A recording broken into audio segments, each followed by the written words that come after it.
পূর্ণ একটি দোয়া নবীজি সাল্লাল্লাহু আলাইহি ওয়াসাল্লাম আমাদেরকে শিখিয়েছেন, যে দোয়াটি অত্যন্ত গুরুত্বপূর্ণ। আউযু বিইজ্জাতিল্লাহি ওয়া কুদরাতিহি মিন শাররি মা আজিদু ওয়া উহাযিরু।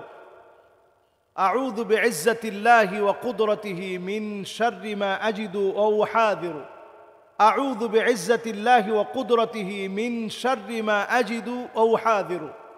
এই দোয়াটি নবী করিম সাল্লাল্লাহু আলাইহি সাল্লাম আমাদেরকে শিখিয়েছেন। 7 বার করে এই দোয়াটা পড়া, 7 বার। বিসমিল্লাহ বিসমিল্লাহ বিসমিল্লাহ 3 বার। এরপর আউযু বিইজ্জাতিল্লাহি ওয়া কুদরাতিহি মিন শাররি মা আজিদু ওয়া উহাযিরু। এই দোয়াটি 7 বার পড়েন। আপনার কোনো ফু দেওয়া লাগবে না, ব্যথার স্থানটায় ধরে এই দোয়াটা 7 বার করে আপনি পড়েন। অবশ্যই ইনশাআল্লাহ ইয়াকিন নিয়ে পড়বেন, আল্লাহ রাব্বুল আলামিন অবশ্যই আপনাকে শেফা দান করবেন।